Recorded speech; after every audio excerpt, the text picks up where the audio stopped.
지훈, 네 전 남편이 지금 병원에서 죽어가고 있어. 당장 5억 들고 병원으로 달려와. 이 인정머리 없는 것사! 3개월 전 모든 것을 빼앗기고 쫓겨난 저에게 전 시어머니가 전화를 걸어왔습니다. 남편을 위해 헌신했던 지난 10년의 세월을 배신하고 어린 내연녀와 함께 저를 나락으로 떨어뜨렸던 바로 그 남자, 박지훈을 살리기 위해 5억 원을 내놓으라는 것이었죠. 하지만 그들은 몰랐습니다. 제가 10년간의 침묵을 깨고 돌아온 대한민국 최대 농산물 수출 기업 프레시팜의 회장, 서유진이라는 사실을 말입니다. 그들에게 이전하는 마지막 동아줄이었을지 모르지만 저에게는 처절한 복수의 서막을 올리는 신호탄이었습니다. 이어질 이야기가 궁금하시다면 마음 정거장 채널 구독과 좋아요를 눌러주세요. 그들의 비참한 최후를 함께 지켜보시죠. 그럼 이제부터 제 이야기를 시작해보겠습니다. 날카로운 벨소리가 제 사무실의 고요함을 무참히 깨뜨렸습니다. 저는 살짝 미간을 찌푸리며 액정 위에서 춤추는 낯선 번호를 바라봤습니다. 밤 9시가 넘은 시간, 일본 파트너와의 중요한 화상회의를 막 끝낸 참이었습니다. 온몸의 긴장이 풀리면서 피로가 몰려왔습니다. 푹신한 가죽 의자에 몸을 기댄 채 눈을 감고 잔잔한 연주곡이나 듣고 싶었죠. 하지만 저 번호는 어딘가 섬뜩할 정도로 익숙했습니다. 여자의 직감은 불길한 일이 생길 거라고 속삭이고 있었죠. 저는 화면을 밀어 전화를 귓가에 가져다 댔습니다. 여보세요, 서유진 씨. 맞지? 나다. 네, 시어머니. 지긋지긋할 정도로 익숙한, 날카롭고 빈정대는 목소리가 수화기 너머에서 들려왔습니다. 온몸이 그 자리에서 얼어붙었습니다. 김 여사, 전 시어머니였습니다. 그 지옥 같은 집에서 나온 지 정확히 3개월. 이 목소리는 단 한 번도 듣지 않았습니다. 저는 그 여자의 번호도, 전 남편의 번호도, 그들과 관련된 모든 사람의 번호를 차단했습니다. 그런데도 기어코 저에게 연락할 방법을 찾아낸 겁니다. 저는 대답 없이 침묵을 지켰습니다. 제 침묵이 그 여자를 더욱 초조하게 만든 모양이었습니다. 여보세요. 내 말 안 들려. 이 귀머거리야. 무슨 일로 전화하셨죠?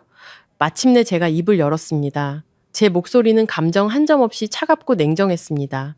저 자신도 놀랄 정도의 평정심이었죠. 무슨 일이냐고? 그 여자는 코웃음을 치며 다급하고 명령적인 투로 소리쳤습니다. 지훈이, 네 남편이 지금 병원 응급실에 있어. 아주 위독해. 의사가 수술비로 당장 5억이 필요하대. 빨리 X병원으로 와. 돈 가지고 당장. 내 남편이라. 그 두 단어가 어찌나 우습게 들리던지요. 저는 저도 모르게 입꼬리를 비틀어 차가운 냉소를 지었습니다. 저는 제 사무실을 천천히 둘러봤습니다. 서울의 심장, 강남의 초고층 빌딩, 최상층에 위치한 고급스럽고 세련된 공간. 창밖으로는 은하수처럼 반짝이는 서울의 야경이 펼쳐져 있었습니다. 3개월 전, 저는 순종적이고 굴욕을 참아내던 아내의 허물을 벗고 성공한 여성 사업가인 제 자신으로 돌아왔습니다. 그리고 지금 한때 저를 모욕하고 짓밟았던 그 여자가 자기 아들을 살릴 돈을 달라고 저에게 전화를 한 것입니다. 꿈이라도 꾸시나 봐요? 제 목소리는 깃털처럼 가벼웠지만 단어 하나하나는 칼날처럼 날카로웠습니다. 첫째, 그 사람은 더 이상 제 남편이 아니에요. 둘째, 그 대단한 새아가한테 전화하시지 그러세요? 대개 가문의 대를 이을 귀한 장손을 낳아줄 복덩이라고 입이 닳도록 칭찬하시던 그 여자 말이에요. 아니면 그 복덩이의 복은 돈으로 바꿀 수가 없나 보죠. 수학이 넘어가 순간 조용해졌습니다. 아마 늘 고개 숙이고 내 어머님만 반복하던 며느리가 이렇게 날선 말을 내뱉을 줄은 상상도 못했겠죠. 잠시 후 그 여자는 분노와 어쩌면 당혹감으로 인해 갈라진 목소리로 악을 썼습니다. 너 지금 뭐라고 했어? 이 인간성도 없는 년. 그래도 한때는 네 남편이었잖아. 사람이 죽어가는 걸 보고도 모른 척 하겠다는 거야?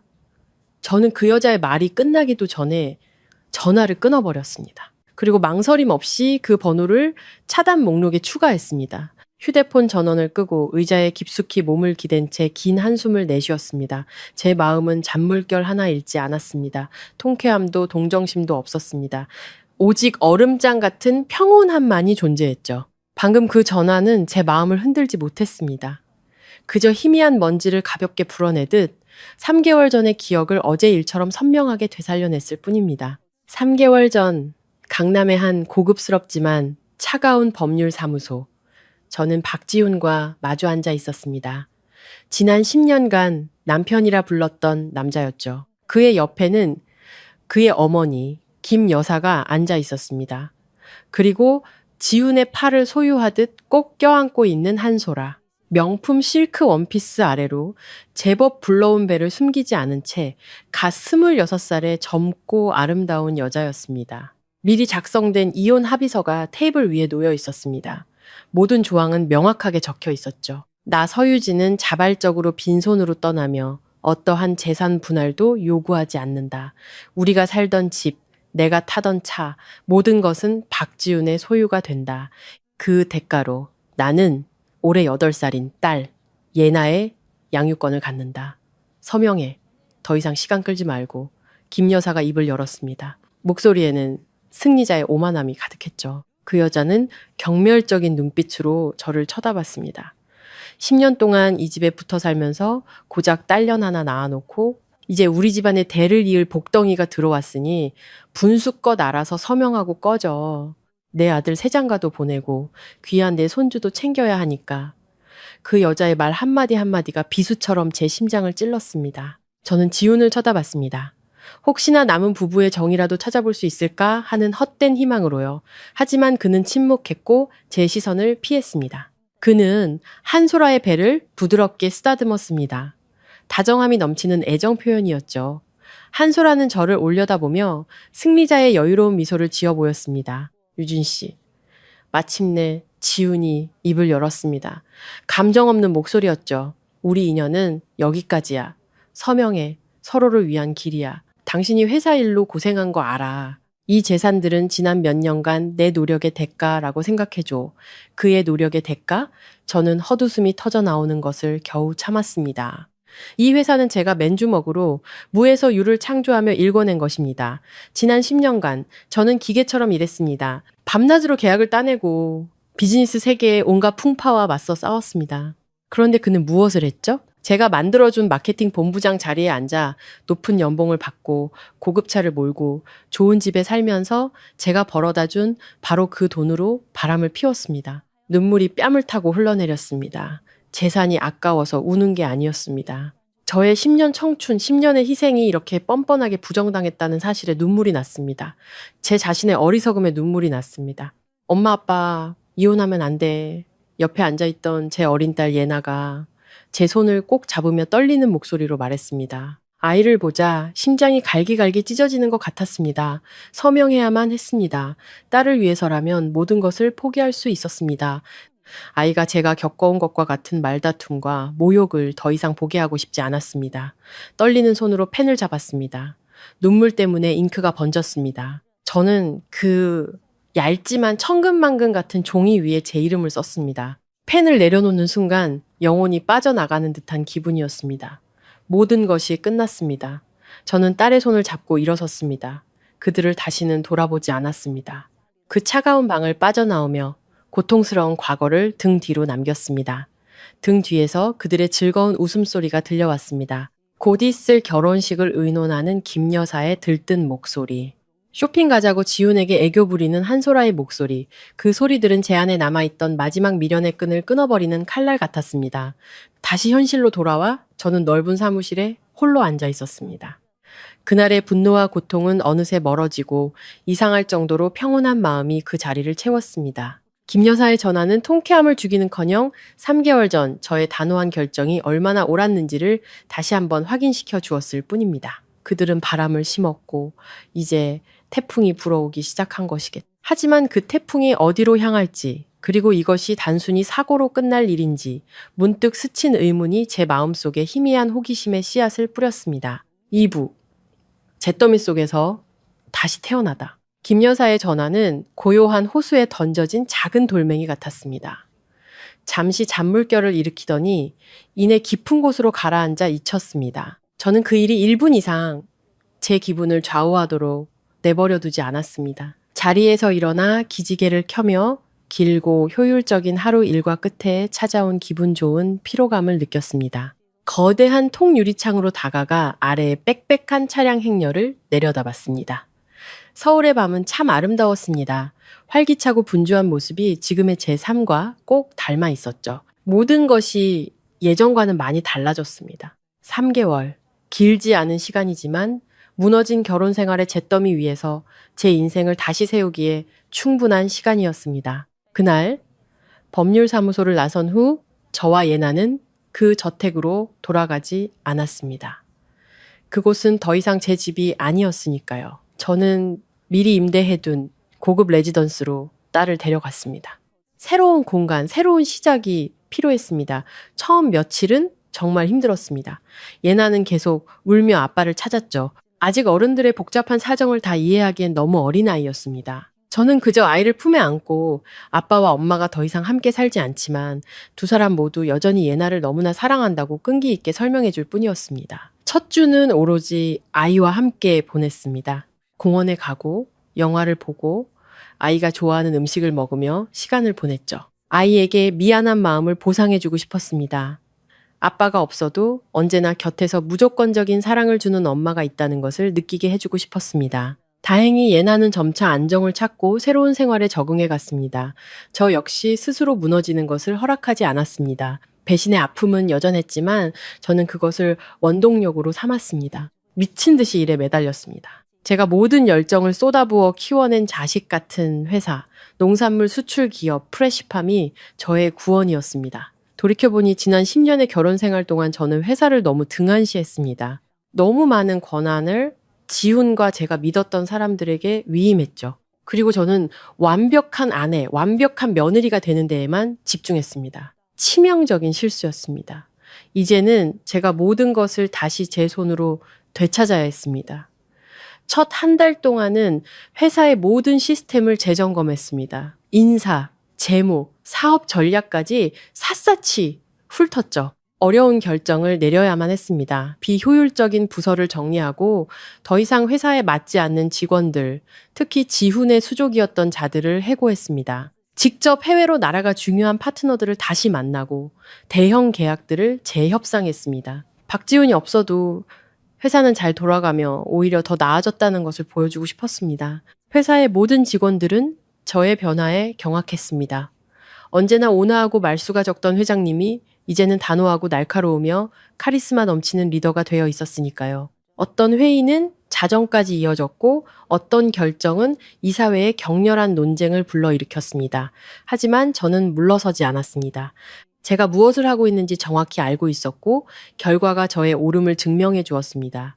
불과 3개월 만에 회사는 극적인 변화를 이뤄냈습니다. 매출은 급증했고 이익은 예상을 훨씬 뛰어넘었죠. 최근에는 유럽의 대형 슈퍼마켓 체인과 농산물 독점 공급 계약을 체결했습니다. 예전에는 꿈도 꾸지 못했던 수백억 원 규모의 계약이었습니다. 오늘 밤이 바로 그 성공을 축하하는 파티가 열리는 날이었습니다. 저는 더 이상 3개월 전에 버림받은 여자가 아니었습니다. 저는 다시 태어났습니다. 그 어느 때보다 강하고 독립적이며 성공적인 모습으로 말이죠. 지난 10년을 돌아보면 제 자신의 어리석음에 씁쓸함을 느끼지 않을 수 없었습니다. 저는 그럴 가치도 없는 가족을 위해 너무 많은 것을 희생했습니다. 사업 초창기, 회사는 임시로 빌린 작은 사무실에 불과했습니다. 직원도 몇 명 없었죠. 저는 사업 자금을 마련하기 위해 사방으로 뛰어다니며 돈을 빌려야 했습니다. 그때 지우는 갓 대학을 졸업한 사회 초년생이었습니다. 저는 그에게 마케팅 본부장이라는 직책과 높은 연봉을 주저없이 안겨주었습니다. 그의 재능을 펼칠 수 있도록 모든 조건을 만들어주었죠. 하지만 그의 재능이 어디에 있었을까요?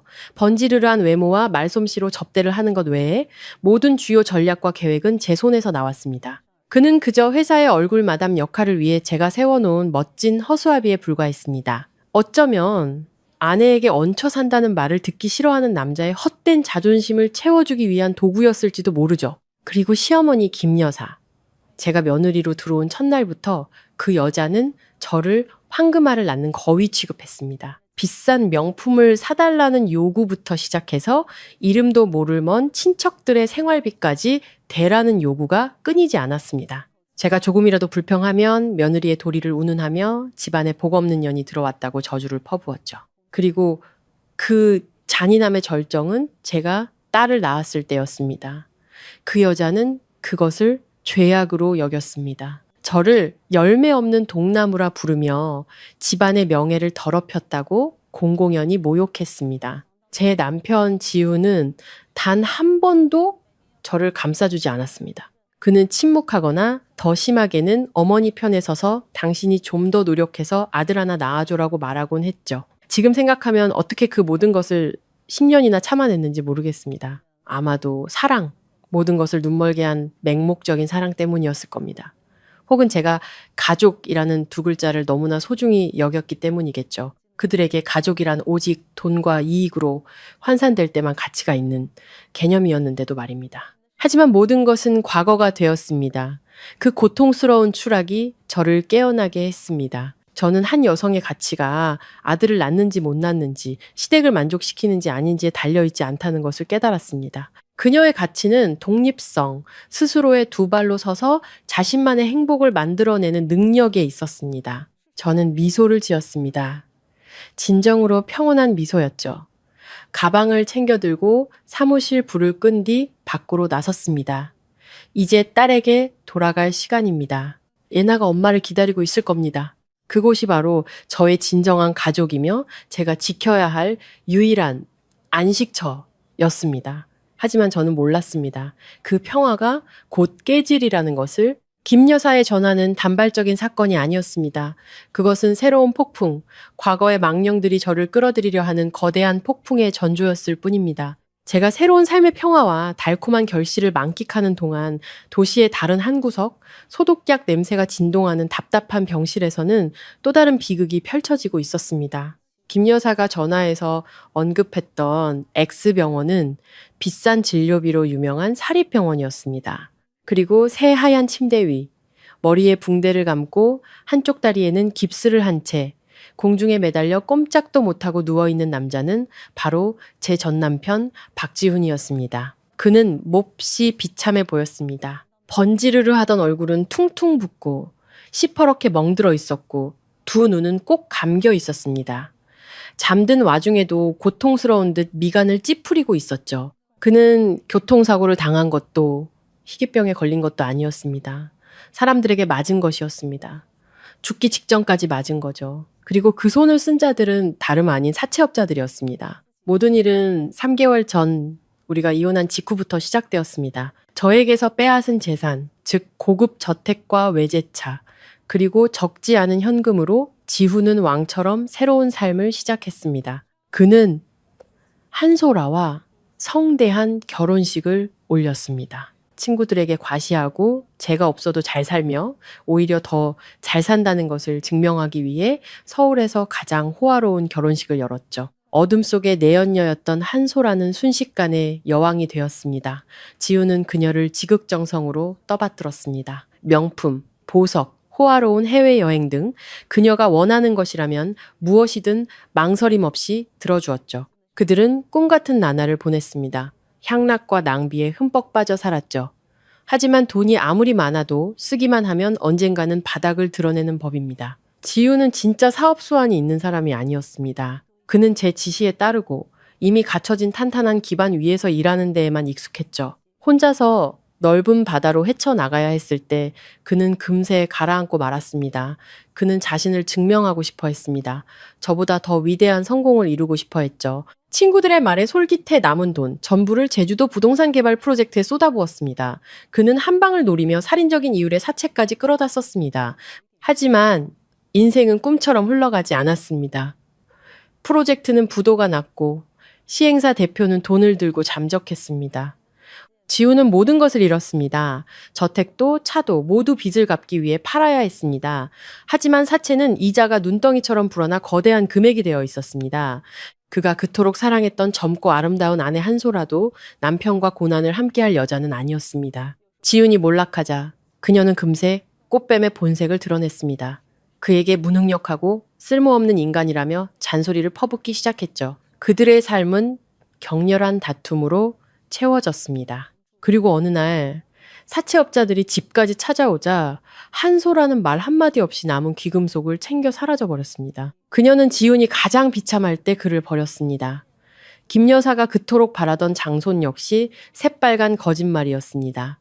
한소라는 임신한 적이 없었습니다. 그것은 지훈이 저와 이혼하고 자신과 결혼하도록 만들기 위해 그녀가 꾸민 연극일 뿐이었습니다. 버림받고 빚더미에 올라앉은 지훈은 쥐구멍에라도 숨고 싶었지만 채권자들의 소나기에서 벗어날 수는 없었습니다. 그 결과가 바로 그를 병원으로 실려오게 한 죽음의 문턱까지 갔던 구타였습니다. 이제 그의 곁에 남은 사람은 김 여사뿐이었습니다. 그녀는 아들의 병상 곁에 앉아 있었습니다. 걱정과 수면 부족으로 얼굴은 수척하고 눈은 쎄맸죠. 하지만 그녀의 걱정은 단순히 모성애 때문만은 아니었습니다. 아들의 목숨도 걱정되었지만 그가 남긴 거대한 빚더미가 더 걱정이었습니다. 채권자들은 일주일 안에 5억을 갚지 않으면 다시는 지훈과 대화로 끝내지 않을 것이며 자신에게도 찾아오겠다고 엄포를 놓았습니다. 의존과 향락에만 익숙했던 여자에게 공포가 엄습했습니다. 마지막 남은 보석까지 다 팔았지만 언발의 오줌 누기였습니다. 예전에 그녀가 은혜를 베풀던 친척과 친구들은 이제 모두 그녀를 피했습니다. 아무도 돈을 빌려주지 않았죠. 극심한 절망 속에서 그녀는 저를 떠올렸습니다. 자신이 내쫓았던 며느리를 떠올린 겁니다. 그녀는 저의 성공과 부를 기억해냈습니다. 그녀의 눈에 저는 유일한 구명보트였습니다. 그녀는 자신이 모욕했던 사람에게 손을 벌려야 한다는 굴욕감 따위는 생각하지 않았습니다. 제가 도와줄지 말지에 대해서도 생각하지 않았죠. 그녀의 생각 속에서 그것은 저의 책임이었습니다. 그래도 한때는 지훈이 아내였잖아.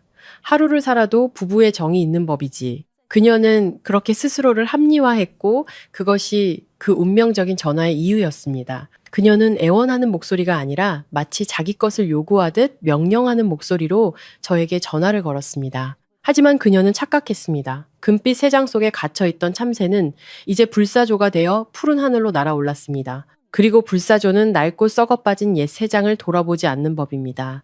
저의 냉정한 거절은 그녀의 자신감에 찬물을 끼얹었지만 그녀를 포기하게 만들지는 못했습니다. 더 이상 잃을 것이 없는 사람에게 자존심은 사치일 뿐입니다. 정에 호소해서 안 된다면 그녀는 다른 방법을 쓸 것입니다. 훨씬 더 비열하고 파렴치한 방법을 말이죠. 벼랑 끝에 몰린 여자의 머릿속에서 새로운 계획이 세워지기 시작했습니다. 전화로 단칼에 거절당한 김 여사는 포기하기는커녕 오히려 모욕감을 느꼈습니다. 분노와 절망은 독이 되어 그녀를 더욱 미치고 비열한 행동으로 내몰았죠. 그녀는 저를 공개적으로 공격하기로 결심했습니다. 여론과 망신주기를 이용해 저를 압박하고 결국 무릎 꿇게 만들 셈이었습니다. 다음 날 아침 제가 회사 건물 로비에 막 도착했을 때 무언가 잘못되었다는 것을 직감했습니다. 정문 앞에 작은 무리가 모여 웅성거리고 있었죠. 제가 차에서 내리자 모든 시선이 저에게 쏠렸습니다. 호기심, 안타까움, 그리고 약간의 비난이 섞인 시선들이었습니다. 심장이 덜컥 내려앉았습니다. 무슨 일이지? 서둘러 안으로 들어간 저는 눈앞에 펼쳐진 광경에 할 말을 잃었습니다. 넓고 고급스러운 회사 로비 한가운데 김 여사가 주저앉아 있었습니다. 낡고 해진 옷을 입고 머리는 산발이었습니다. 예전의 사모님 모습은 온데간데 없고 비참한 거짓골과 다름없었죠. 그녀는 통곡하고 있었습니다. 비통한 울음소리를 내며 차가운 대리석 바닥을 주먹으로 쿵쿵 내리치고 있었죠. 아이고, 하늘도 무심하시지. 며느리가 재벌인데 사람을 이렇게 박대하다니. 여러분, 와서 좀 보세요. 제 며느리는 회장님 소리 들으면서 좋은 집, 좋은 차 타고 다니는데 제 아들은 병원에서 돈 한 푼 없이 죽어가고 있어요. 건물의 보안 요원 몇 명이 그녀를 말리려 했지만 그녀는 오히려 더 큰 소리로 울부짖으며 며느리에게 학대당하는 불쌍한 어머니 역할을 완벽하게 연기했습니다. 제 직원들과 다른 회사 사람들까지 주변을 둘러싸고 손가락질하며 수군거렸습니다. 몇몇은 휴대폰을 꺼내 사진을 찍고 동영상을 촬영하기도 했죠. 저는 잠시 그 자리에 얼어붙었습니다. 그녀가 이렇게까지 파렴치하고 저속할 줄은 몰랐습니다. 그녀는 모든 직원과 파트너 앞에서 제 명예를 짓밟고 저를 피도 눈물도 없는 냉혈한으로 만들려 하고 있었습니다. 분노가 치밀어 올랐지만 저는 가까스로 감정을 억눌렀습니다. 이것이 바로 그녀가 원하는 것임을 알았기 때문입니다. 제가 화를 내고 이성을 잃고 그녀와 멱살잡이라도 한다면 저는 사람들 눈에 더욱 추악하게 비칠 뿐이었습니다. 저는 깊게 숨을 들이쉬고 보안 요원들에게 물러나라는 손짓을 했습니다. 옷매무새를 가다듬고 고개를 든 채 침착하고 당당하게 그녀를 향해 걸어갔습니다. 모든 시선이 저에게 쏠렸습니다. 군중은 격렬한 대립을 기대하며 숨을 죽였습니다. 저는 김 여사 앞에 멈춰서서 바닥에 주저앉아 떼를 쓰고 있는 여자를 내려다봤습니다. 분노는 없었습니다. 제 눈에는 오직 냉담함과 약간의 연민만이 담겨 있었죠. 어머님, 여긴 어쩐 일이세요? 제가 입을 열었습니다. 제 목소리는 또렷하고 힘이 있었으며 로비 전체에 울려 퍼졌습니다. 제 차분한 목소리에 그녀는 조금 놀란 듯 했습니다. 하지만 이내 연기를 계속했습니다. 심지어 더 큰 소리로 악을 썼죠. 네가 감히 나한테 말을 걸어? 이 불효막심한 것. 네가 내 아들을 이 꼴로 만들어 놓고 이제 와서 착한 척하는 거야? 내 아들 내놔. 제가 어머님 아들을 해쳤다고요? 저는 비웃음을 지었습니다. 어머님, 저와 어머님 아들은 3개월 전에 이혼했습니다. 이제 저와는 아무 관련 없는 사람이에요. 그 사람이 왜 병원에 입원했는지는 어머님이 누구보다 잘 아실 텐데요. 아니면 제가 여기서 모두에게 이야기해 드릴까요? 당신 아들이 어떻게 사기를 당해 전 재산을 날렸는지, 사채업자들에게 쫓기다가 당신네 모자가 그렇게 입이 닳도록 칭찬하던 새아가한테 돈까지 뜯기고 버림받았는지 말이에요. 제가 뱉어내는 말 한마디 한마디는 차갑고 단호했고 김 여사는 입을 다물었습니다. 그녀의 얼굴은 불그락 푸르락 하다가 새하얗게 질렸습니다. 주변 군중들은 웅성거리기 시작했습니다. 이번에는 수군거림의 방향이 바뀌어 있었죠. 그들은 의심의 눈초리로 김 여사를 바라보기 시작했습니다. 저는 거기서 멈추지 않았습니다. 몸을 숙여 그녀의 귓가에 우리 둘만 들릴 정도로 작게 속삭였습니다. 이런 싸구려 연극으로 저를 협박할 수 있을 거라고 생각하셨어요? 착각이시네요. 여긴 제 회사예요. 제가 전화 한 통만 하면 당신은 업무 방해죄로 보안 요원들 손에 끌려 나가게 될 겁니다. 그리고 당신이 지금 하고 있는 짓 저는 명예훼손으로 고소할 수도 있어요. 한번 해보실래요? 저는 뒤로 물러나 그녀의 눈을 똑바로 쳐다봤습니다. 선택권을 드리죠. 하나, 조용히 스스로 일어나서 나간다. 둘, 보안 요원들에게 끌려나가 망신을 당한다. 선택하세요. 그녀는 저를 쳐다봤습니다. 그녀의 눈에는 더 이상 분노 대신 두려움과 원망만이 남아 있었습니다. 그녀는 자신이 졌다는 것을 알았습니다. 그녀의 연극은 저의 침착함과 단호함 앞에서 완전히 실패했습니다. 결국 그녀는 입속으로 몇 마디 욕설을 중얼거리더니 마지막 남은 체면이라도 지키려는 듯 비틀거리며 일어섰습니다. 저를 불타는 눈으로 쏘아붙인 뒤 군중을 해치고 폐잔병처럼 서둘러 건물을 빠져나갔습니다. 로비에는 다시 침묵이 찾아왔습니다. 이제 저를 향한 시선은 비난이 아닌 경외와 약간의 호기심으로 바뀌어 있었습니다.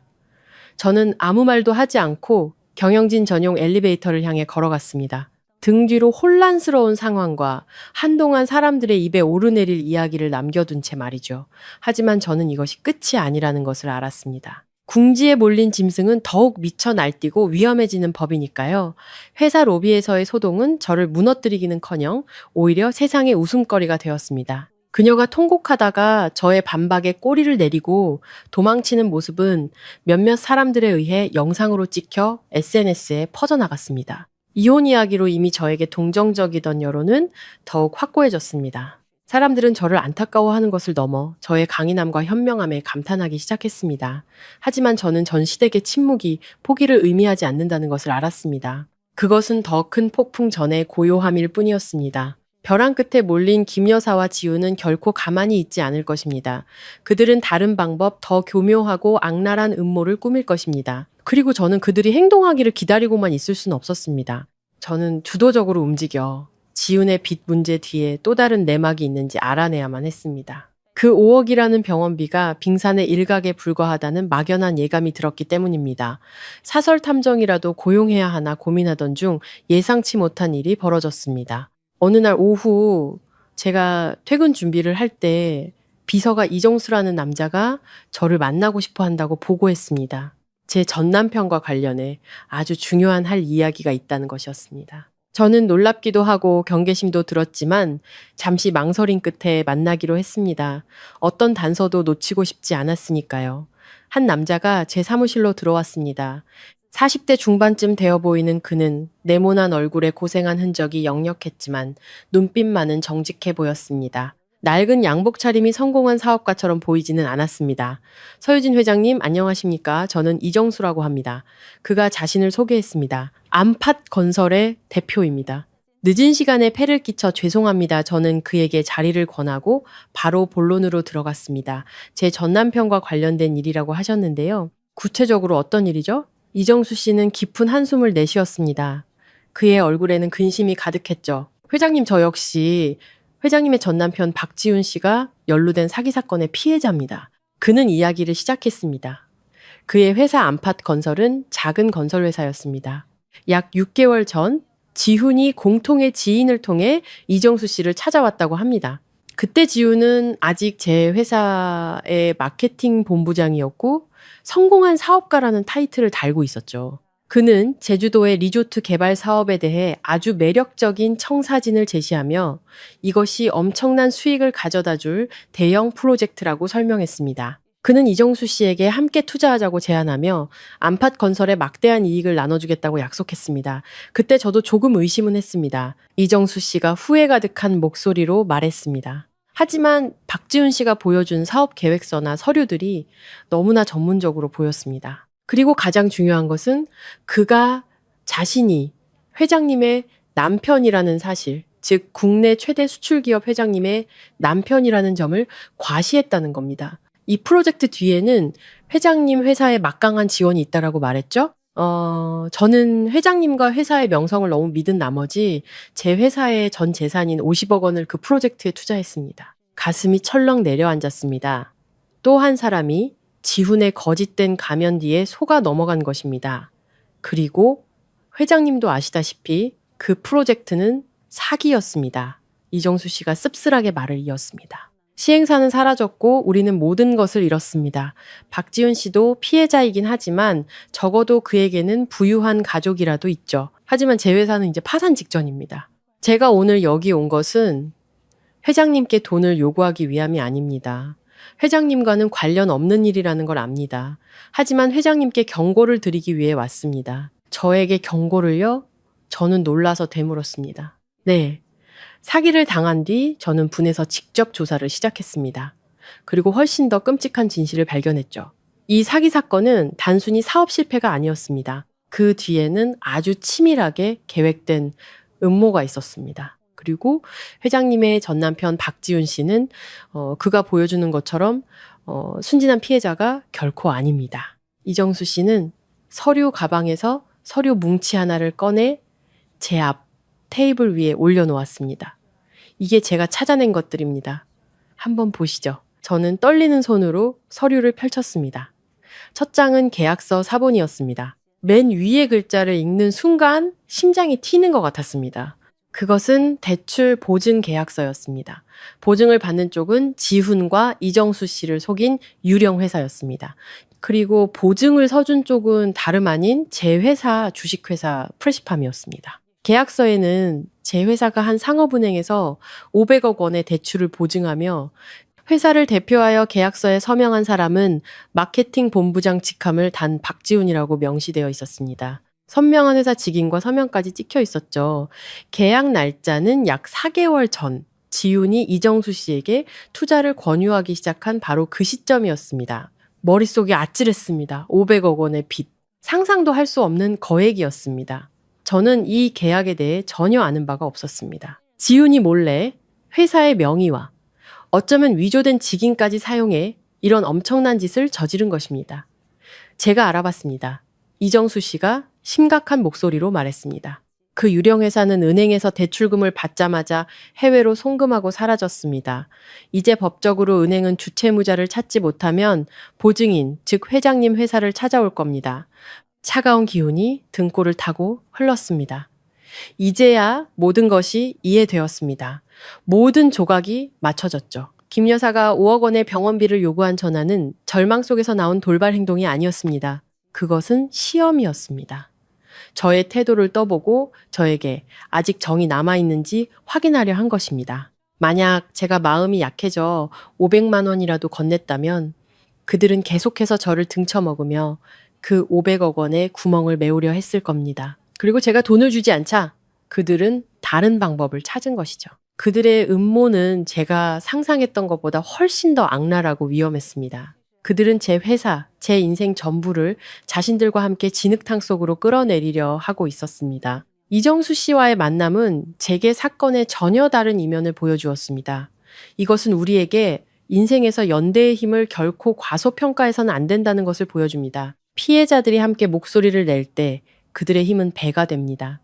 그것이 바로 거짓으로 세워진 제국을 무너뜨릴 희망의 불꽃입니다. 이정수 씨가 떠난 후 저는 사무실에 망연자실하게 앉아 있었습니다. 손에 들린 서류 뭉치가 마치 사형 선고문처럼 무겁게 느껴졌습니다. 500억.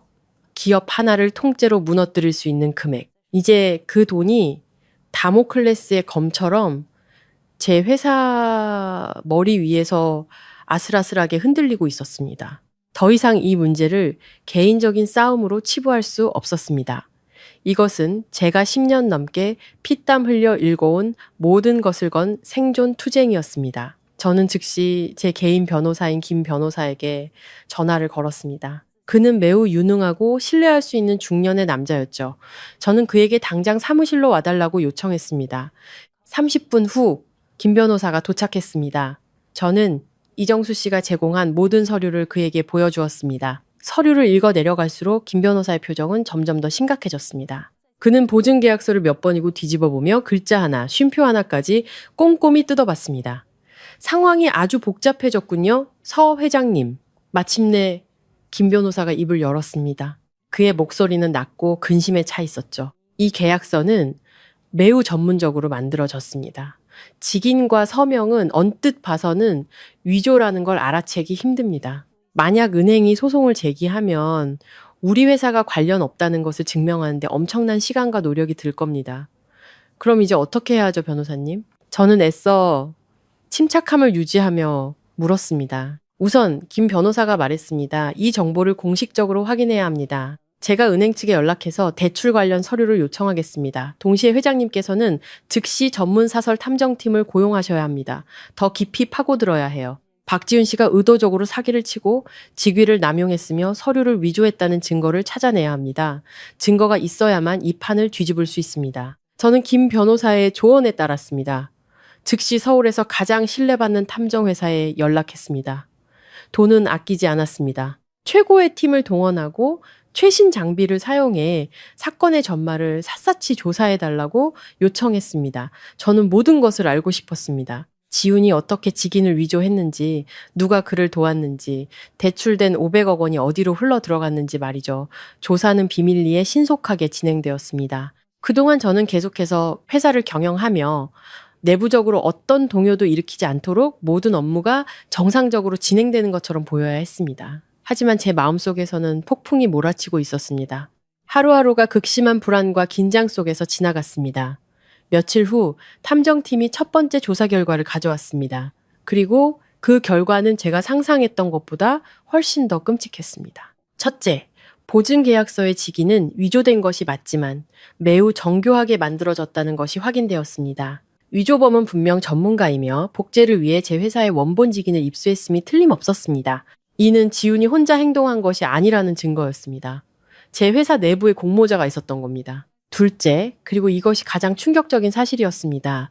그들은 500억 원의 자금 흐름 일부를 추적해 냈습니다. 유령 회사 계좌로 입금된 후 그 돈의 상당 부분인 약 300억 원이 국내외 여러 개인 계좌를 통해 복잡하게 세탁되었습니다. 그리고 최종적으로 그중 일부가 한 사람의 계좌로 흘러 들어갔습니다. 탐정 보고서에 나타난 그 이름은 저를 숨막히게 했습니다. 박지훈도 김 여사도 아니었습니다. 바로 한소라, 지훈의 새 아내였습니다. 온몸의 피가 차갑게 식었습니다. 그랬던 거군요. 이 사기극은 지훈 혼자 꾸민 것이 아니었습니다. 지훈과 그의 내연녀가 함께 계획하고 실행한 치밀한 음모였습니다. 그들은 완벽한 연극을 꾸몄습니다. 지훈은 자신의 거짓된 명성을 이용해 이정수 씨 같은 투자자들을 끌어들였고 동시에 몰래 제 회사 명의로 거액의 대출 보증을 섰습니다. 한소라는 뒤에서 자금 은닉과 세탁을 담당했죠. 500억 원을 손에 넣은 후 그들은 세상의 눈을 속이기 위해 모든 것을 잃은 척 연기를 한 것입니다. 지훈이 사기당했다는 돈은 사실 극히 일부에 불과했습니다. 대부분의 자산은 한소라가 안전하게 숨겨두었던 겁니다. 그리고 마지막 연극, 한소라가 돈을 들고 도망친 척한 것 역시 사람들의 시선을 돌리기 위한 쇼였을 겁니다. 지훈이 당당하게 피해자 행세를 하고 그 후에 저에게 와서 계속 돈을 뜯어내기 위한 연극이었죠. 잔인하고 교활하며 빈틈없는 계획이었습니다. 그들은 모든 단계를 계산했습니다. 그들은 그의 전 아내를 그들의 체스판 위 마지막 희생양으로 삼으려 했던 겁니다. 분노가 극에 달했습니다. 저는 단순히 감정적으로 배신당한 것이 아니라 전 남편과 그의 내연녀가 만들어낸 거대한 빚을 대신 짊어질 뻔했습니다. 저는 그들의 비열함과 잔인함을 너무 얕봤습니다. 저는 주먹을 꽉 쥐었습니다. 손톱이 살을 파고들었지만 아프지 않았습니다. 육체적 고통은 정신적 고통에 비하면 아무것도 아니었으니까요. 하지만 저는 무너지지 않았습니다. 오히려 이 끔찍한 진실은 제 안에 불을 지폈습니다. 증오와 정의를 되찾겠다라는 의지의 불꽃이었습니다. 저는 그들이 저의 고통과 피땀 위에서 편안하게 사는 것을 결코 용납할 수 없었습니다. 제 회사, 제 영혼과도 같은 자식이 그런 쓰레기들 때문에 무너지는 것을 지켜볼 수 없었습니다. 저는 탐정이 그려준 자금 흐름도를 노려봤습니다. 복잡하게 얽힌 화살표들이었지만 이 흔적을 따라가면 그들의 소굴을 찾아낼 수 있을 것이라 확신했습니다. 이 싸움에서 저는 더 이상 방어만 하지 않을 것입니다. 저는 공격할 것이고 가장 잔혹하게 반격할 것입니다. 지훈과 한소라의 음모에 대한 초기 증거를 확보한 후 저와 김 변호사는 즉시 머리를 맞대고 종합적인 법적 전략을 수립했습니다. 상황은 매우 복잡했습니다. 우리는 아주 교묘하게 설계된 법적 함정에 빠져 있었습니다. 그들이 아주 고단수의 수를 뒀습니다. 김 변호사가 심각한 표정으로 분석했습니다. 이 거대한 보증 채무를 만들어냄으로써 회장님 회사를 진퇴양난의 상황에 빠뜨린 겁니다. 만약 우리가 아무것도 하지 않으면 은행은 소송을 걸어올 것이고 비록 위조된 것이라 해도 직인과 서명이 찍힌 계약서 때문에 소송 과정은 매우 복잡하고 비용이 많이 들 겁니다. 회사의 신용도는 심각한 타격을 입을 것이고 파트너들은 신뢰를 잃을 겁니다. 주가는 폭락하겠죠. 이것은 사업에 치명적인 타격입니다. 저는 고개를 끄덕였습니다. 마음이 무거웠죠. 비즈니스 세계에서 신용이 금보다 귀하다는 것을 누구보다 잘 알고 있었습니다. 그럼 우리가 먼저 지훈 씨를 법에 고소하면요? 제가 물었습니다. 김 변호사는 고개를 저었습니다. 아직 안 됩니다. 우리의 증거가 아직 충분히 강력하지 않습니다. 탐정의 초기 조사 정보만으로는 부족해요. 서명과 직인이 위조되었다라는 것을 증명하려면 감정 시간이 필요하고 여러 나라를 거쳐 세탁된 자금 흐름을 추적하는 것도 간단한 일이 아닙니다. 우리가 성급하게 행동하면 박지훈과 한소라는 증거를 인멸하고 심지어 해외로 도피할 충분한 시간을 벌게 될 겁니다. 그러면 상황은 더욱 악화될 뿐입니다. 그럼 어떻게 해야 하죠? 저는 출구 없는 미로에 갇힌 기분이었습니다. 김 변호사는 한참 동안 침묵에 잠겨 있다가 저를 바라보며 말했습니다. 그의 눈빛이 번뜩였죠. 방법이 하나 있습니다. 꽤 위험한 방법이지만 성공한다면 이 함정에서 벗어날 수 있을 뿐만 아니라 그들이 제 발로 덫에 걸려들게 만들 수 있습니다. 김 변호사는 자신의 계획을 설명하기 시작했습니다. 그것은 EEJ, 즉 적의 계책을 역이용하는 고도의 심리전이었습니다. 지금 박지훈과 김 여사는 무슨 생각을 하고 있을까요? 김 변호사가 질문을 던졌습니다. 그들은 회장님께서 500억 빚에 대해 전혀 모른다고 생각할 겁니다. 그저 박지훈이 사채업자들에게 작은 빚을 져서 공경에 처했다고만 생각하겠죠. 그리고 그 작은 문제를 해결하기 위해 회장님 돈을 뜯어내려 하고 있는 겁니다. 실제로는 더 큰 음모를 감추기 위한 시간을 벌기 위해서죠? 맞아요. 제가 확인했습니다. 그렇다면 김 변호사가 말을 이었습니다. 우리는 계속 그들이 그렇게 생각하도록 내버려둬야 합니다.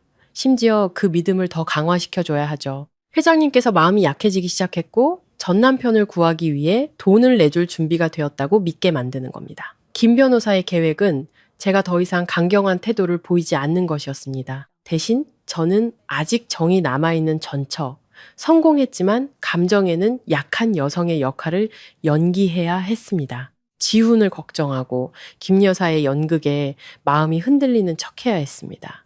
그렇게 하는 목적이 뭐죠? 저는 아직 완전히 이해하지 못했습니다. 뱀을 굴에서 나오게 하기 위함입니다. 김 변호사가 설명했습니다. 그들이 회장님께서 곧 미끼를 물 것이라고 믿게 되면 경계심을 풀게 될 겁니다. 그들은 먼저 연락해 올 것이고 여러 가지 요구와 약속을 늘어놓겠죠. 바로 그때 우리가 추가 증거를 수집하는 겁니다. 우리는 그들의 의도와 음모를 증명할 수 있는 녹음 파일, 문자 메시지 등 모든 것이 필요합니다. 그들이 스스로 불리한 말을 내뱉게 만들어야 합니다.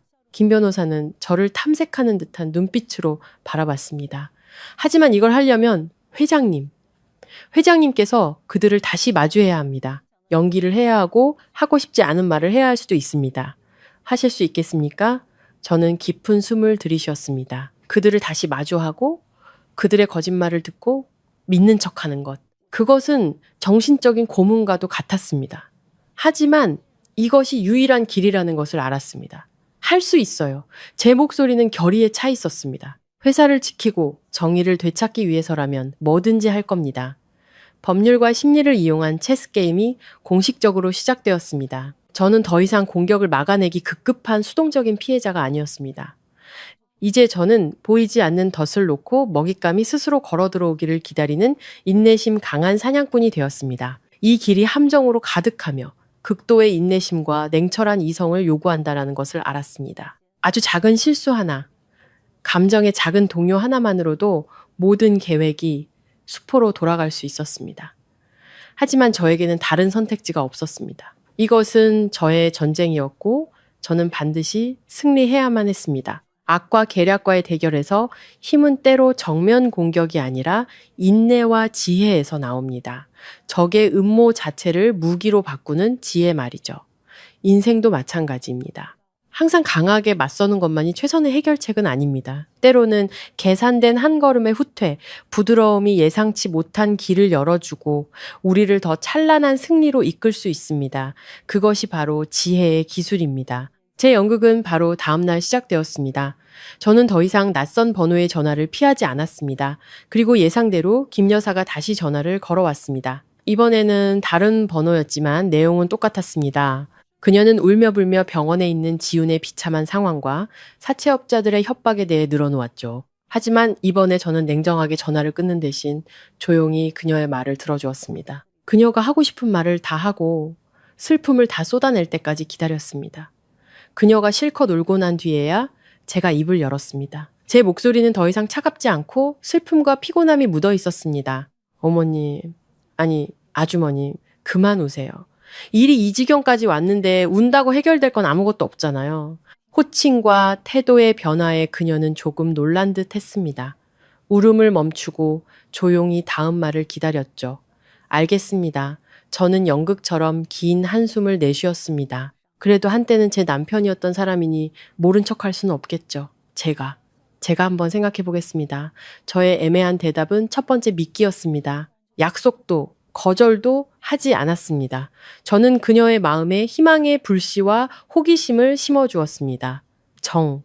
정말이니? 그녀의 목소리는 기쁨으로 떨렸습니다. 정말이야?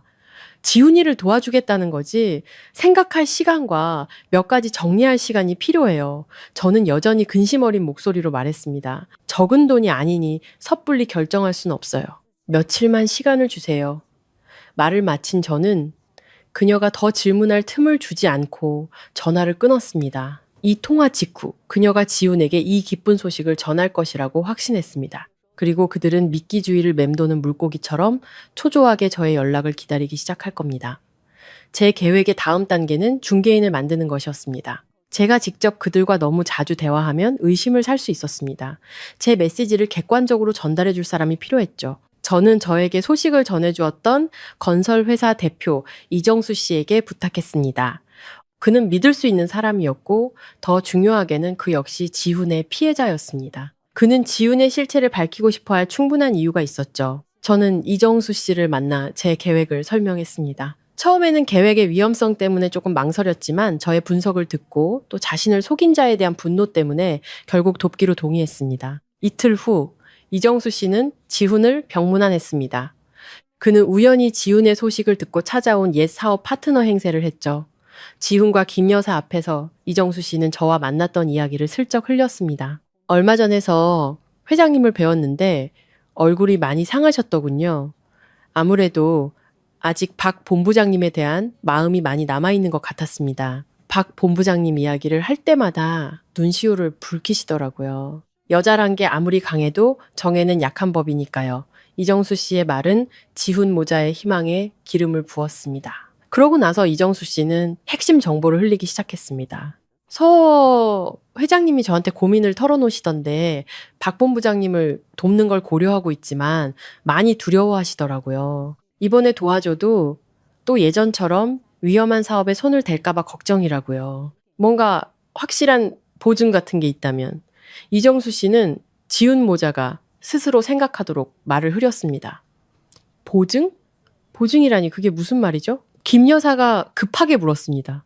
이정수 씨는 어깨를 으쓱하며 말했습니다. 글쎄요, 저도 아마 박 본부장님께 어떤 약속을 받거나 더 확실한 사업 계획 같은 걸 원하시는 게 아닐까요? 에이, 이건 두 분의 개인적인 일이니 제가 끼어들 건 아니죠.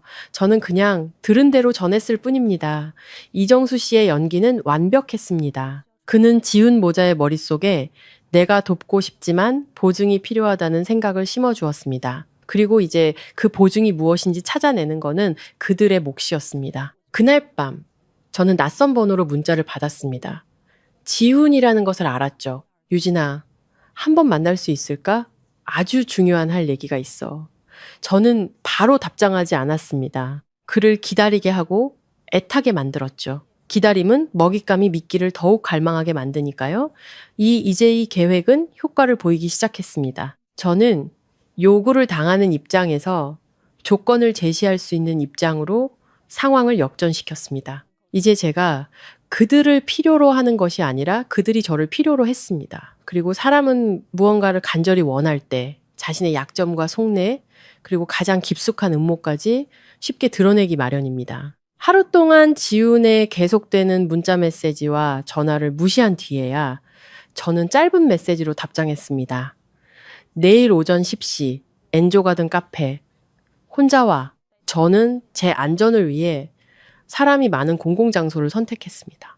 하지만 더 중요한 것은 개방된 공간이 그를 더 편안하게 만들고 경계심을 늦추게 할 것이라는 점이었습니다. 저는 약속 시간보다 15분 일찍 도착해 화려한 부겐빌레아 덩굴로 가려진 정원 구석 테이블을 골랐습니다. 사적인 공간이면서도 주변을 살피기 쉬운 곳이었죠. 핸드백 안에는 초소형 녹음기를 미리 설치해 두었습니다. 정확히 10시 지훈이 나타났습니다. 그는 혼자였고 목발을 짚은 채 절뚝거리며 걸어왔습니다. 평소에 번지르르한 모습과는 달리 훨씬 더 연약하고 애처로워 보였습니다. 얼굴의 멍은 많이 가라앉았지만 피로와 불안감은 얼굴에 고스란히 드러나 있었죠. 저를 보자 그는 서둘러 다가와 어색한 미소를 지었습니다. 유진아, 와줘서 고마워. 그는 제 맞은편 의자에 앉았습니다. 저를 바라보는 그의 눈빛은 복잡했습니다. 후회, 애원, 그리고 감출 수 없는 계산적인 속내가 뒤섞여 있었죠. 저는 아무 말 없이 그가 어떤 연극을 펼칠지 조용히 지켜봤습니다. 유진아, 내가 잘못했어. 그가 쉬어 잠긴 목소리로 말을 시작했습니다. 나는 나쁜 남편이었고 불효자였어. 탐욕에 눈이 멀어 수많은 잘못을 저질렀어. 이제 나한테는 아무것도 없어. 친구들도 떠나고 사업도 망하고 소라. 그 애까지 나를 버리고 떠났어. 그는 자신의 비참함, 사기당하고 배신당한 이야기를 늘어놓기 시작했습니다. 그는 자신을 상황의 희생자, 불쌍한 남자로 포장하려 애썼습니다. 지금 내가 너한테 용서를 구할 자격이 없다는 거 알아. 그가 눈시울을 붉히며 말했습니다. 하지만 유진아, 난 정말 벼랑 끝에 서 있어. 그 5억 갚지 못하면 그놈들이 나와 우리 엄마를 가만두지 않을 거야. 난 죽는 건 두렵지 않아. 다만 늙으신 어머니가 고생하실까봐 그게 두려워. 그는 교묘하게 어머니까지 이야기에 끌어들이며 저의 동정심에 호소하려 했습니다. 저는 여전히 침묵하며 커피 잔을 가볍게 젓고 있었습니다. 제 침묵이 그를 더욱 초조하게 만든 모양이었습니다. 정수영한테 들었어. 네가 날 돕는 걸 고려하고 있다고. 내가 그럴 자격이 없다는 거 알아. 하지만 만약 네가 마지막 기회를 한 번만 더 준다면 평생 그 은혜 잊지 않을게. 평생 노예처럼 일해서라도 너한테 다 갚을게. 내가 뭘 믿고 당신을 믿지? 마침내 제가 입을 열었습니다. 제 목소리는 여전히 감정 없이 차가웠습니다. 기회는 이미 너무 많이 줬잖아. 알아. 그가 서둘러 고개를 끄덕였습니다. 그래서 아주 신중하게 생각해봤어. 너에게 보증을 하나 줄게. 네가 믿지 않을 수 없는 보증을. 그는 서류 가방에서 서류 뭉치를 꺼내 테이블 위에 올려놓았습니다. 이거야. 그가 진심 어린 목소리로 말했습니다. 우리 부모님이 살고 계신 낡은 빌라 등기 서류야. 비록 값 나가는 건 아니지만 우리 가족에게 남은 유일한 재산이야. 이걸 내 명의로 이전해줄게. 네가 빌려주는 돈에 대한 담보라고 생각해줘. 나중에 내가 사업해서 돈을 갚으면 그때 다시 돌려줘. 만약 못 갚으면 그건 네 것이 되는 거고. 그는 제가 예상치 못한 수를 썼습니다. 부모님의 집을 담보로 내놓은 것입니다. 이 행동은 어떤 여자에게든 그의 회개와 재기에 대한 굳은 의지를 보여주는 강력한 증거가 될 수 있었습니다. 하지만 저는 이것이 또 다른 함정이라는 것을 알았습니다. 그 낡은 빌라의 가치는 5억에 비하면 턱없이 부족했습니다. 그는 작은 미끼로 큰 물고기를 낚으려 하고 있었습니다. 저를 믿게 만들고 돈을 내놓게 한 뒤 다시 사라질 셈이었죠. 고작 집 한 채? 저는 비웃었습니다. 그걸로는 부족해. 지훈은 당황했습니다. 아마 제가 이렇게 실리적이고 냉정하게 나올 줄은 몰랐을 겁니다. 그럼 뭘 원하는데?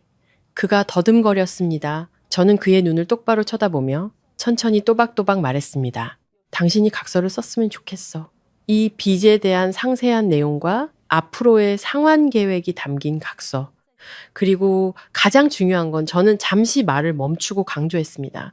그 각서에 당신이 왜 이 지경까지 오게 됐는지 그 모든 진실을 당신 손으로 직접 썼으면 좋겠어. 어떻게 투자에 실패했는지부터 한소라라는 여자가 어떻게 당신을 버리고 떠났는지까지 아주 상세한 경위서를 원해. 한 글자도 빠짐없이. 제 요구에 지우는 할 말을 잃었습니다.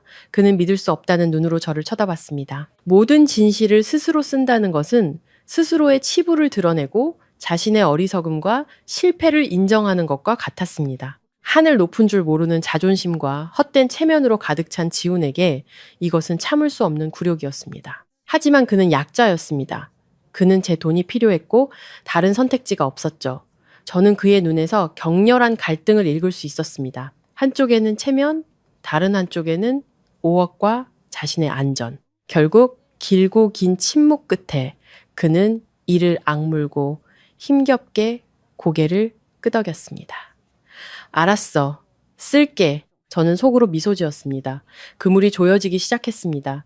그 경위서는 그에게 단순한 굴욕이 아니었습니다. 법적으로 그것은 그의 행위에 대한 부인할 수 없는 증거, 즉 자백서가 될 것이었습니다. 그리고 그것은 더 큰 비밀, 아마 그 자신도 모르는 비밀을 여는 열쇠가 될 것이었습니다. 제가 지훈과 심리전을 벌이는 동안 다른 한편에서는 초대받지 않은 인물이 무대에 깜짝 등장하며 제 전시대계 막장 드라마에 극적인 반전을 더하고 있었습니다. 한소라가 거의 한 달간의 도피 생활 끝에 서울로 돌아온 것입니다. 하지만 이번에 그녀는 더 이상 비단옷을 입고 사는 여왕이 아니었습니다. 바깥 세상은 그녀가 생각했던 것처럼 녹록지 않았습니다.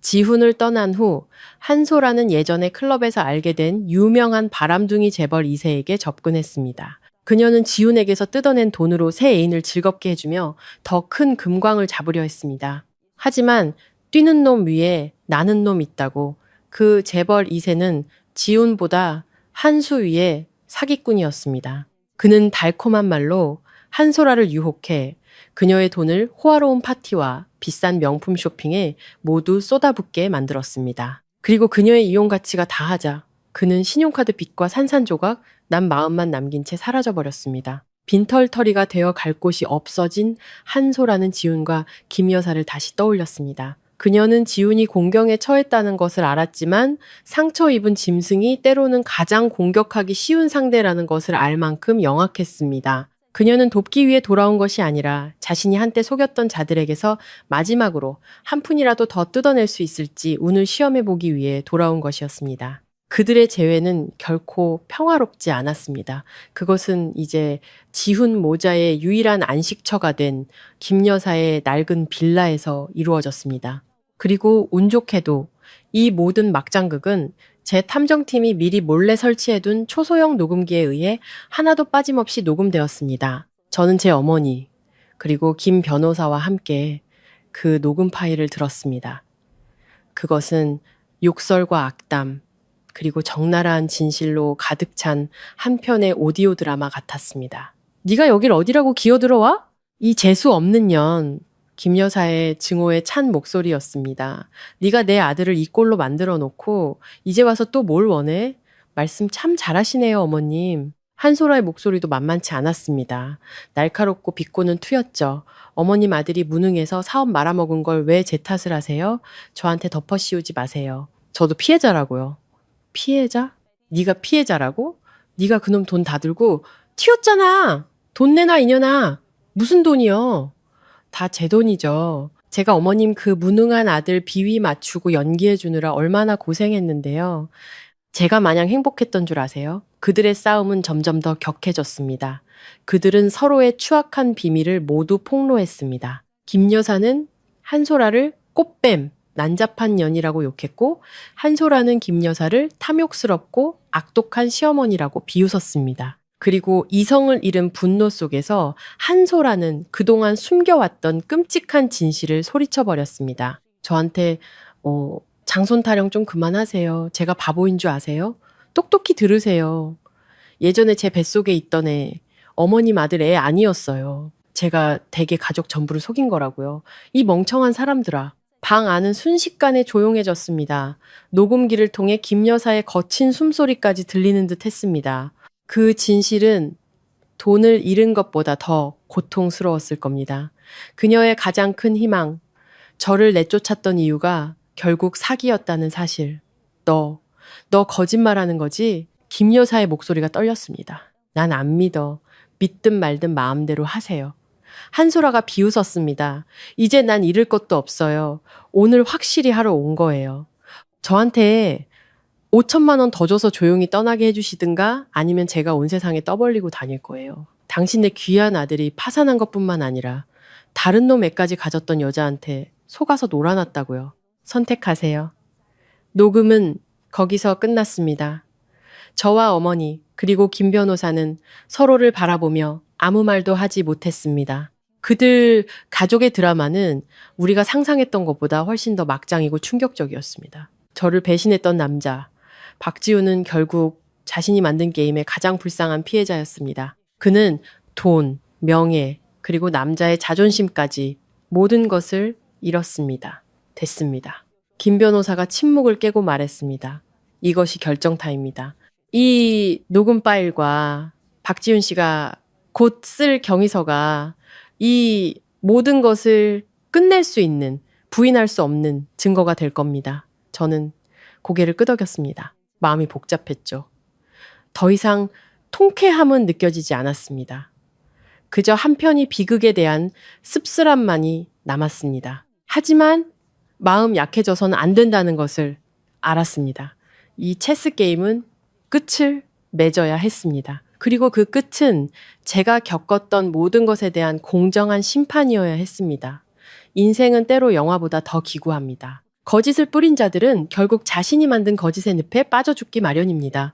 이 녹음 파일은 단순한 법적 증거가 아니라 인과응보의 법칙에 대한 깊은 경고였습니다. 타인의 고통과 기만 위에 자신의 행복을 쌓을 때 그 행복은 조만간 무너져 내리며 당신까지 나락으로 끌고 갈 것입니다. 한소라와의 격렬한 싸움 이후 김 여사는 완전히 무너진 듯 했습니다. 장손에 대한 충격은 5억 빚보다 더 끔찍했습니다. 그녀는 더 이상 저와 밀고 당기기를 할 정신도 없었죠. 그녀의 마지막 희망은 오직 제가 돈을 주느냐 마느냐에 달려 있었습니다. 한편 지우는 자신이 당한 굴욕적인 사기극에 대해 전혀 모른 채 병원에서 저의 답장만을 애타게 기다리고 있었습니다. 그리고 저는 그가 원하는 답을 주었습니다. 약속대로 상세한 경위서를 작성하면 5억을 주겠다고 문자를 보냈죠. 그는 세상을 다 얻은 듯 기뻐하며 반나절 만에 작품을 완성했습니다. 10장이 넘는 경위서는 꾹꾹 눌러 쓴 손글씨로 채워져 있었습니다. 거기서 지우는 자신이 얼마나 순진했고 친구에게 속아 유령 프로젝트에 전 재산을 쏟아부었는지를 감성적으로 상세하게 서술했습니다. 그는 또한 한솔아가 어떻게 자신을 배신하고 돈을 들고 도망쳐 자신 혼자 모든 결과를 감당하게 만들었는지도 잊지 않고 적었죠. 그는 자신을 사랑과 돈 모두에게 버림받은 비련의 주인공으로 그리려 애썼습니다. 그는 이 경위서가 저의 동정심을 사는 대신 자신을 겨누는 부인할 수 없는 자백서이자 스스로 작성한 명백한 증거가 될 것이라는 사실을 꿈에도 몰랐습니다. 모든 준비는 끝났습니다. 먹잇감은 제 발로 새장 안에 들어와 스스로 문까지 잠근 셈이었습니다. 이제 막을 내릴 시간이었습니다. 저와 김 변호사는 마지막 만남을 주선했습니다. 장소는 카페가 아닌 김 변호사의 법률사무소, 엄숙하고 법적인 권위가 느껴지는 공간이었습니다. 저는 지훈과 김 여사 모두 참석할 것을 요구했습니다. 변호사를 증인으로 세워 투명하게 돈을 전달하고 관련 서류에 서명하기 위해서라는 이유를 댔죠. 그들은 조금도 의심하지 않고 기쁘게 수락했습니다. 법률사무소의 회의실은 단순하지만 품격 있게 꾸며져 있었습니다. 저는 테이블 한쪽에 김 변호사와 나란히 앉았고 맞은편에는 지훈과 김 여사가 앉았습니다. 그들은 긴장한 듯 했지만 기쁨을 감추지 못하는 표정이었습니다. 몇 분 후면 5억이 손에 들어오고 모든 문제가 해결될 것이라 생각하고 있었죠. 지훈은 테이블 위에 경위서와 집문서를 올려놓았습니다. 유진아, 네가 요구한 것들이야. 전부 다 했어. 그가 기대에 찬 목소리로 말했습니다. 저는 서두르지 않고 그를 그리고 김 여사를 한번 쳐다봤습니다. 본론에 들어가기 전에 두 분께 작은 선물을 하나 드리고 싶어요. 제가 차분하게 말했습니다. 마지막 기념품이라고 생각하세요. 저는 핸드백에서 작은 MP3 플레이어를 꺼내 테이블 위에 올려놓았습니다. 김 여사와 지우는 의아한 표정으로 서로를 쳐다봤습니다. 선물이라니? 김 여사가 물었습니다. 한 편의 연극이에요. 두 분이 아주 좋아하실 만한 연극이죠. 저는 말하며 플레이 버튼을 가볍게 눌렀습니다. 소리가 흘러나오기 시작했습니다. 바로 김 여사와 한솔아의 싸움이 담긴 녹음 파일이었습니다. 칼날처럼 날카로운 말 한마디 한마디가 조용한 회의실에 울려 퍼졌습니다. 저한테 장손 타령 좀 그만하세요. 제 뱃속에 있던 애 어머님 아들 애 아니었어요. 제가 댁의 가족 전부를 속인 거라고요. 이 멍청한 사람들아! 지훈의 얼굴색이 변하기 시작했습니다. 그는 경악하며 믿을 수 없다는 듯 MP3 플레이어를 뚫어져라 쳐다봤습니다. 그는 어머니를 향해 추궁하는 듯한 눈빛을 보냈습니다. 김 여사는 새하얗게 질려 더듬거리며 변명하려 애썼습니다. 지훈아, 믿지 마. 전현이 거짓말하는 거야. 꾸며낸. 하지만 지훈은 더 이상 아무것도 듣지 못했습니다. 그의 손이 떨렸습니다.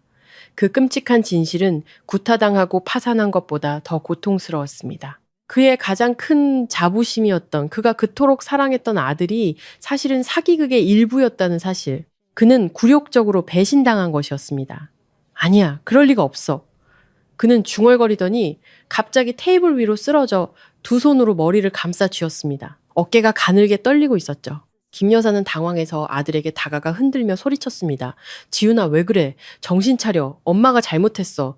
하지만 연극은 아직 끝나지 않았습니다. 저는 김 변호사에게 눈짓을 보냈습니다. 그가 일어나 다른 서류 뭉치를 테이블 위에 올려놓았습니다. 박지훈 씨, 김 여사님, 김 변호사가 단호한 목소리로 말했습니다. 이게 전부가 아닙니다. 저희가 준비한 또 다른 선물이 있습니다. 김 변호사는 벽에 걸린 대형 스크린을 켰습니다. 그리고 화면에 나타난 것들은 그들 모자를 돌이킬 수 없는 나락으로 떨어뜨렸습니다. 가장 잔인한 진실은 때로 적이 아닌 가장 믿었던 사람에게서 옵니다.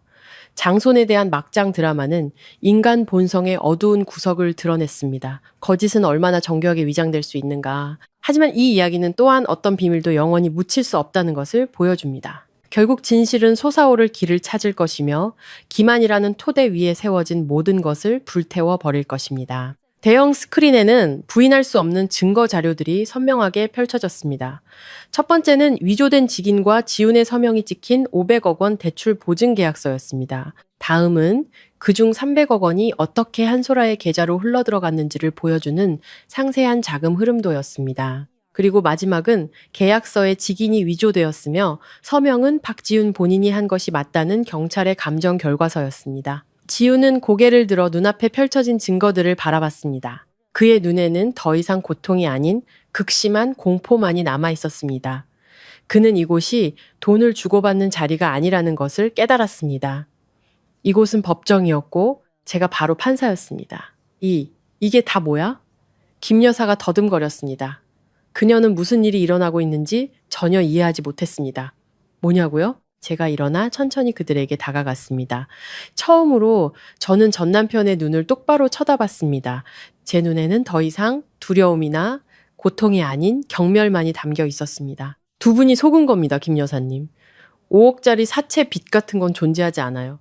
당신 아들은 피해자가 아니라 주범입니다. 저는 지훈을 손가락으로 가리키며 목소리를 높였습니다. 그는 자신의 내연녀 한소라와 함께 세기의 사기극을 꾸몄습니다. 그는 서류를 위조하고 저의 신뢰를 악용해 제 회사를 500억 빚더미에 앉힐 뻔했습니다. 그리고 당신들은 그를 돕고 그 죄를 덮기 위해 제 돈을 뜯어내려 했습니다. 너 거짓말하지 마. 김 여사가 소리쳤지만 목소리에는 힘이 없었습니다. 네가 우리 아들한테 누명을 씌우는 거야. 누명이요? 김 변호사가 차가운 목소리로 말했습니다. 여사님, 이 모든 자료는 실제 증거이며 저희는 이미 경찰에 제출했고 수사가 시작되었습니다. 아마 지금쯤 한소라 씨도 경찰 조사를 받고 있을 겁니다. 김 변호사의 말은 마지막 천둥벼락처럼 그들 모자의 모든 저항을 무너뜨렸습니다. 지우는 의자에 주저앉았습니다. 온몸이 실 끊어진 인형처럼 축 늘어졌죠. 그는 모든 것이 끝났다는 것을 알았습니다. 그는 졌습니다. 자신이 공들여 설계한 게임에서 처참하게 패배한 것입니다. 김 여사는 비틀거리며 저를 가리켰습니다. 그녀의 눈에는 증오가 가득했죠. 너 때문이야. 다 너 때문이야. 이 악독한 년. 제가 악독하다고? 저는 쓴웃음을 지었습니다. 지난 10년간 당신 가족이 저와 제 딸에게 한 짓에 비하면 제 악랄함이 얼마나 될까요? 저는 그저 제 것을 되찾고 당신들에게 속은 이정수 씨 같은 무고한 피해자들의 정의를 되찾아 주려는 것뿐입니다. 자, 이야기는 이쯤에서 마무리하죠. 김 변호사가 말했습니다. 그가 손짓하자 연문으로 사복 차림의 경찰관 2명이 들어왔습니다. 그들은 지훈에게 다가가 엄숙한 목소리로 말했습니다. 박지훈 씨, 사기 및 공문서 위조 혐의로 당신을 체포합니다. 지훈은 저항하지 않았습니다. 그는 그들이 수갑을 채우는 것을 묵묵히 받아들였습니다. 그의 눈은 저를 향해 있었습니다. 텅 비고 초점 없는 눈이었죠. 끌려 나가다가 제 옆을 지날 때 그는 잠시 멈춰서서 마지막 한마디를 속삭였습니다. 왜? 저는 대답하지 않고 조용히 고개를 돌렸습니다. 그 대답은 아마 그가 평생 이해하지 못할 것입니다. 그의 세상에는 사랑도 희생도 없었으니까요. 오직 돈과 기만만이 존재했을 뿐입니다. 지훈이 연행된 후 김 여사도 참고인 자격으로 경찰서에 동행했습니다. 회의실은 텅 비었습니다. 체스 게임은 끝났고 모든 말은 제자리로 돌아갔습니다. 저는 창가에 서서 분주한 서울의 거리를 내려다봤습니다. 천근만근 갔던 짐을 내려놓은 듯 마음이 가벼웠습니다. 저는 제 회사를 지켜냈을 뿐만 아니라 거대한 음모를 파헤쳐 저 자신뿐만 아니라 다른 이들을 위한 정의를 되찾았습니다. 앞으로 복잡한 법적 절차가 남아있다는 것을 알았지만 가장 힘든 부분은 지나갔습니다. 이제 저는 진정으로 새로운 삶, 과거의 악몽에 시달리지 않는 삶을 시작할 수 있었습니다. 유명 사업가 박지훈이 법률사무소에서 체포되었다는 소식은 큰 충격을 안겼습니다. 인터넷 언론들은 빠르게 소식을 전했고 이 이야기는 다시 한번 여론의 중심에 섰습니다. 하지만 이번에는 어떤 논쟁이나 옹호도 없었습니다. 모든 증거는 너무나 명백했고 대중은 교묘하고 잔인한 사기 음모에 분노했습니다. 사건은 경찰의 특별수사팀에 배정되었습니다. 저희가 제공한 증거와 선처를 받기 위해 모든 것을 자백한 한소라의 진술 덕분에 사건의 전말은 완벽하게 재구성되었습니다. 지훈은 사기, 재산 편취, 문서 위조 혐의뿐만 아니라 제 회사에서 일하는 동안 저지른 업무상 배임 혐의로도 추가 조사를 받았습니다. 그가 내연녀에게 상납하기 위해 회사에서 빼돌린 돈은 우리가 생각했던 몇십억 수준이 아니라 100억 원에 가까운 금액이었습니다. 드러나는 죄목 하나하나가 그의 부패와 타락을 보여주었습니다. 재판은 공개적으로 열렸습니다. 저는 피해자이자 중요 증인으로 법정에 출석했습니다. 피고인석에 선 지우는 더 이상 예전의 세련된 모습을 찾아볼 수 없었습니다. 그는 바싹 마르고 머리는 희끗희끗해졌으며 푹 꺼진 눈에는 피로와 절망이 가득했습니다. 그는 고개를 숙인 채 자신의 모든 죄를 인정했습니다. 변명은 한마디도 없었죠. 방청석에는 김 여사도 앉아 있었습니다. 그녀는 희미한 그림자처럼 재판 내내 조용히 울기만 했습니다. 아마 지금까지도 그녀는 자신이 그토록 아끼고 자랑스러워했던 아들이 그런 끔찍한 범죄를 저질렀다는 사실을 믿지 못하는 듯 했습니다. 최종 판결이 내려졌습니다. 수많은 죄목으로 박지우는 징역 20년이라는 응당한 처벌을 받았습니다.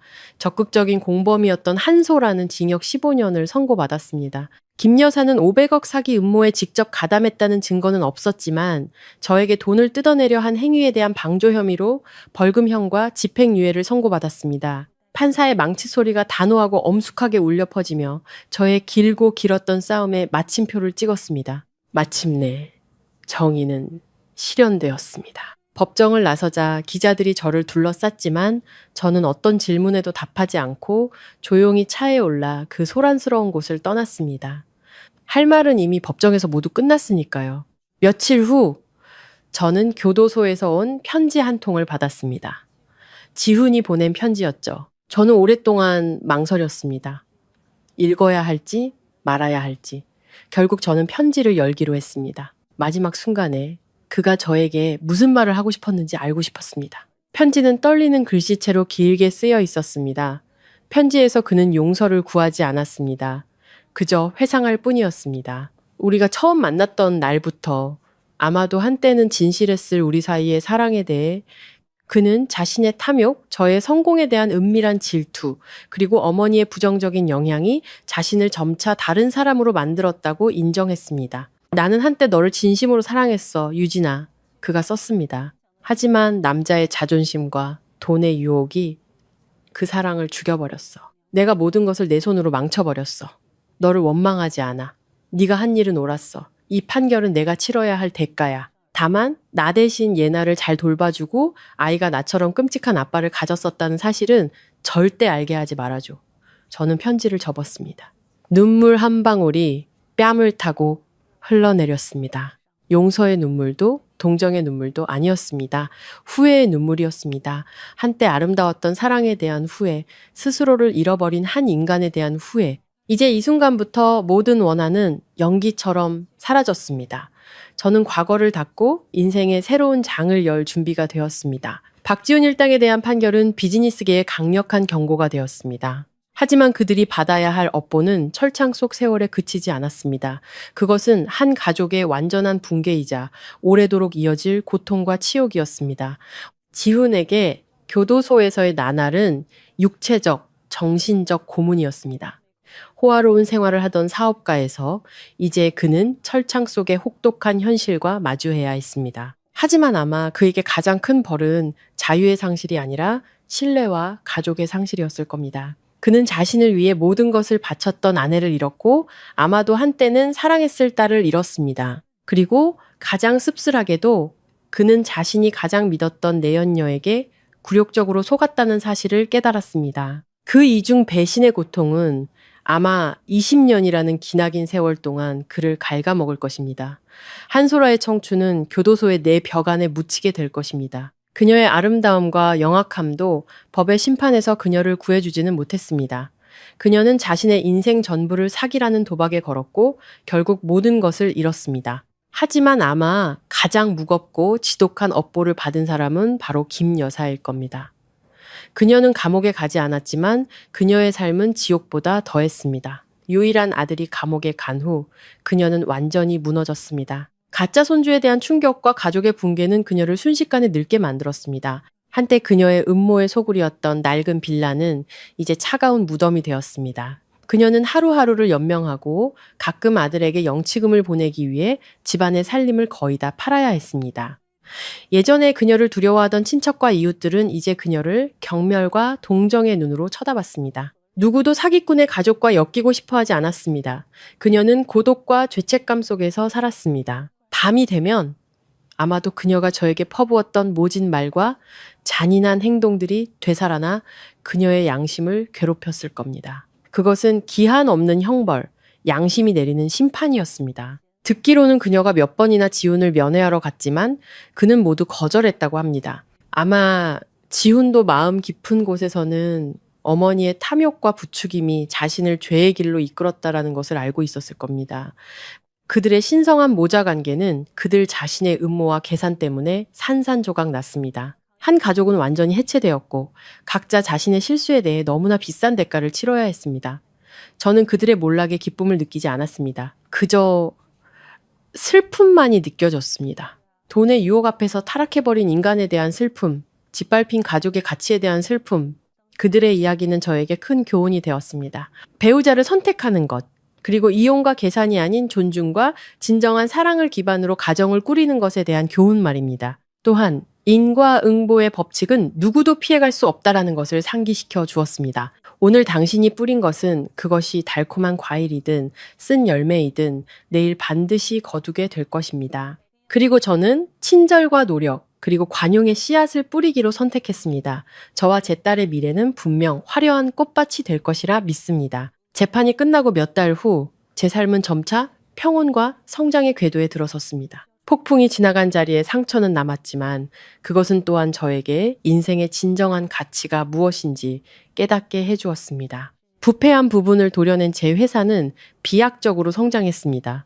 우리는 연이어 대형 프로젝트를 수주했고 까다로운 여러 국가로 시장을 확대했습니다. 저는 더 이상 숫자와 계약서만 아는 회장이 아니었습니다. 저는 인간적인 기업 문화를 만들고 직원들의 삶에 관심을 기울이기 시작했습니다. 복지기금을 설립하고 인재 양성을 위한 교육 프로그램을 만들었죠. 제 회사가 단순히 돈 버는 기계가 아니라 모두가 함께 성장하고 유대감을 느낄 수 있는 또 다른 가족이 되기를 바랐습니다. 개인적으로는 일과 삶의 균형을 맞추는 법을 배웠습니다. 더 이상 밤낮 없이 일에만 매달리지 않았습니다. 딸과 더 많은 시간을 보냈죠. 주말마다 우리는 함께 소풍을 가거나 영화를 보고 혹은 집에서 함께 책을 읽고 요리를 했습니다. 하루가 다르게 커가는 예나의 밝고 자신감 있는 모습을 보며 저의 모든 희생이 가치 있었다는 것을 느꼈습니다. 아이는 제게 힘을 주는 원천이자 비바람이 몰아친 뒤 제 영혼을 따뜻하게 데워주는 햇살이었습니다. 가끔 옛 지인들을 통해 지훈 가족의 소식을 듣기도 했습니다.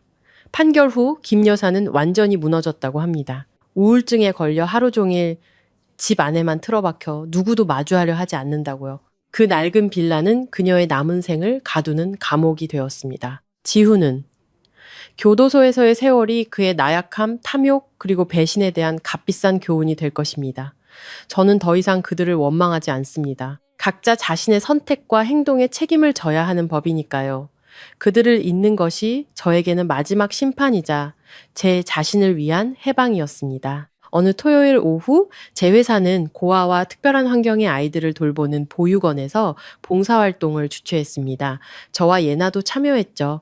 우리는 아이들에게 줄 책과 장난감, 옷을 가져갔습니다. 사랑이 부족한 환경에서도 수정처럼 맑은 미소를 잃지 않는 아이들을 보며 제 마음속에 따뜻한 감정이 차올랐습니다. 아이들과 함께 동화책을 읽고 있을 때 한 여성이 제게 다가왔습니다. 그녀는 수수한 셔츠 차림에 머리를 단정하게 묶고 있었습니다. 온화한 얼굴과 평온함이 느껴지는 눈빛을 가진 분이었죠. 서유진 회장님, 안녕하세요. 저는 이 보육원 원장인 이선미라고 합니다. 아이들을 위해 방문해 주시고 선물까지 주셔서 정말 감사합니다. 우리는 잠시 이야기를 나눴습니다. 선미 씨는 아이들 각자의 사정과 보육원이 겪고 있는 어려움에 대해 이야기해 주었습니다. 저는 깊은 공감과 존경심을 느끼며 그녀의 말을 들었습니다. 그녀 역시 많은 풍파를 겪고 혼자 힘으로 이 보육원을 세운 여성이었습니다.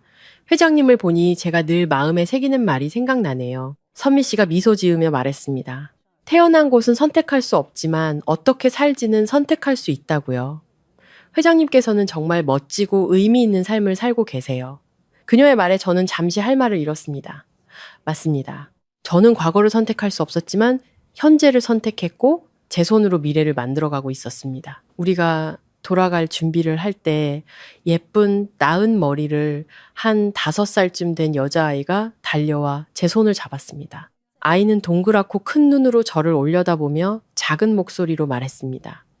아줌마, 저도 나중에 크면 아줌마처럼 예쁘고 똑똑한 사람이 될 수 있을까요? 저는 몸을 숙여 아이를 품에 안았습니다. 아이의 뺨에 가볍게 입을 맞추고 속삭였죠. 물론이지 아가야. 너는 아줌마보다 훨씬 더 예쁘고 훌륭한 사람이 될 거야. 아이의 맑고 희망에 찬 눈을 들여다보며 저는 문득 그 속에서 제 자신의 모습을 보았습니다. 새로운 미래, 새로운 세대가 기다리고 있었습니다. 그날 오후 서울의 하늘은 맑고 높았습니다. 부드러운 황금빛 햇살이 우리가 돌아가는 길 위에 길게 드리워져 있었죠. 옆자리에 앉은 예나는 잠이 들어 있었습니다. 아이의 얼굴은 평화롭고 사랑스러웠습니다. 저는 조용히 미소 지었습니다. 진정으로 만족스러운 미소였죠. 폭풍은 지나가고 맑게 갠 하늘과 찬란한 무지개를 남겼습니다. 저는 그 무지개 다리를 건너 인생의 새로운 해안, 새로운 새벽에 도착했습니다. 그리고 저는 알고 있습니다. 저의 여정은 아직 끝나지 않았으며 그 여정은 더 이상 외롭지 않고 딸의 사랑과 이웃의 따뜻함이 언제나 길을 비춰줄 것이라는 것을요.